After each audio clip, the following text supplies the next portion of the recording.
ذرا بات کرتے ہیں کہ گورنمنٹ اور پی ٹی آئی کا فائنلی ٹینشنز کو ڈیفیوز کرنے کے لیے اب ایسا لگتا ہے کہ اس میں کچھ پیش قدمی ہوئی ہے، دوبارہ سے ٹاکس ریزیوم ہونے کی بات ہو رہی ہے، but at the same time P T I نے جو سول ڈس اوبیڈینس کی بات کی تھی کہ حکومت کی ناقص کارکردگی پہ لوگ احتجاج کریں، اس کو بھی واپس نہیں لیا گیا ہے۔ اب یہ دونوں جو سچویشنز ہیں وہ ایک ساتھ آگے کیسے پڑیں گی، اس پہ ذرا گفتگو کرتے ہیں۔ ہمارے ساتھ موجود ہیں حامد المشرقی صاحب، سینئر جرنلسٹ اینڈ اینالسٹ۔ جی حامد صاحب، سمجھتے ہیں یہ جو سول ڈس اوبیڈینس ہے، یہ ایسا لگتا ہے کہ کچھ لوگوں کا پسندیدہ ایک ٹرم کہہ لیجئے، یا اس کو ایک ٹول کے طور پہ استعمال کیا جاتا ہے، اور اس کی ایک آف کورس تحریک پاکستان میں ایک سگنیفیکنس رہی ہے، تو people have that nostalgic value towards that as well. کس طرح دیکھتے ہیں اس کو آپ؟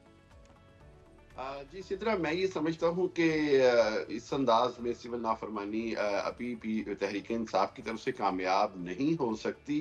اس کی وجہ یہ ہے کہ جس انداز میں اوورسیز پاکستانیز ہوں یا پاکستان میں لوگ جڑے ہوئے لوگ ہوں، وہ یہ سمجھتے ہیں کہ یہ ایک ایسا انتہائی اقدام ہے جس کے اوپر ان کو اپنا بھی جو ہے نا، پاکستان میں سول نافرمانی کبھی بھی اس انداز میں کامیاب نہیں ہوئی ہے فار مینی ریزن۔ لیکن دوسری جی جانب آپ جس طرح کہہ رہی ہیں، اور بالکل ایسے ہی ہے کہ حکومت کے اور یہ جو مذاکرات ہیں، اس کے اندر سب سے اہم جو ایسپیکٹ ہے وہ یہ ہے کہ دونوں کے پاس کتنی اتھارٹی اور مینڈیٹ ہے ان مذاکرات کو کامیاب بنانے کا۔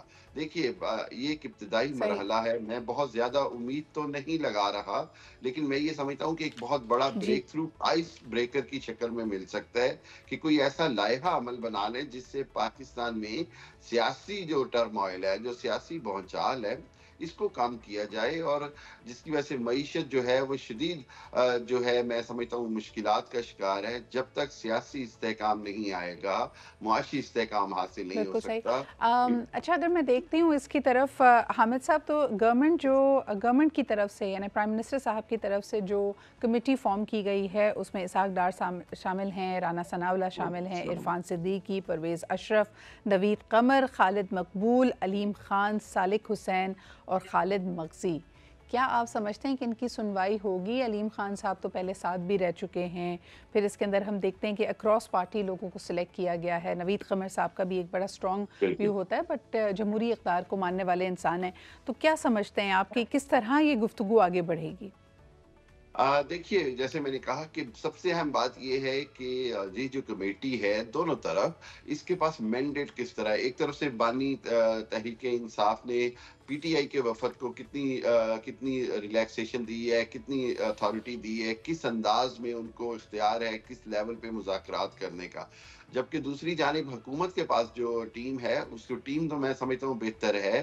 اس کے اندر نہ صرف یہ کہ ایک بڑی بیلنسڈ قسم کی ٹیم بنی ہے، لیکن اس کے اندر جو سب سے اہم بات ہے جی وہ یہ ہے کہ یہ جو تاثر ہے کہ حکومت خود کچھ فیصلے نہیں کر سکتی ہے، حکومت کے پاس فیصلہ کرنے کا اختیار نہیں ہے، یہ تاثر زائل کرنے کے لیے موجودہ ٹیم کو بڑی ایفرٹ کرنی ہوگی اور کچھ نہ کچھ عملی طور پر کر کے دکھانا ہوگا۔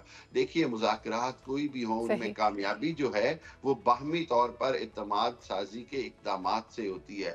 دونوں جانب سے کچھ ایسے سٹیپس لینے بڑے ضروری ہیں جس کے اندر کچھ پی ٹی آئی کے جو قیادت ہے، جن کی ضمانتیں ہونے والی ہیں، نچلے درجے کی قیادت ہو، جیسے ڈاکٹر سر، یاسمین ہے یا ویری دوسرے ہوں۔ انٹرسٹنگلی آپ نے کہا کہ نچلے درجے کی، یا پھر جو ان کا مڈل ٹیئر آف لیڈرشپ ہے، جو ابھی بھی سختیاں جھیل رہا ہے، بالکل۔ شاید جیل میں ہے، گرفتاریاں ان کی ہوئی ہوئی ہیں۔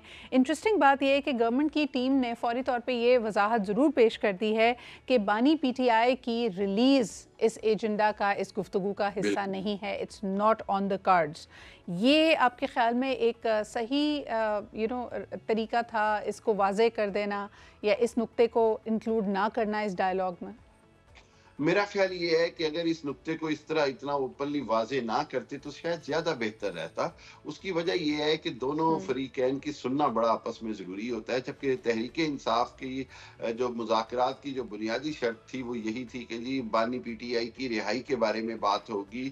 تو میں یہ سمجھتا ہوں کہ اب وہی جو بات میں بار بار کر رہا ہوں کہ کیا بانی پی ٹی آئی اس سے نیچے کے جو مذاکرات ہوں گے اس کے اوپر کتنی اتھارٹی دیں گے جی تحریک انصاف کو۔ اور یہ سمجھ لینا کہ 26 نومبر ٹھیک ہے۔ کے بعد پی ٹی آئی دوبارہ کوئی احتجاج نہیں کرے گی، یا جس طرح ابھی ہم سول نافرمانی کی بات کر رہے ہیں، یہ مزید زور نہیں پکڑے گی، اس طرح کی خوش فہمی میں حکومت کو نہیں رہنا چاہیے۔ حکومت کا کام ہوتا ہے مذاکرات کے لیے بالکل بھرپور کوشش کرے۔ صحیح۔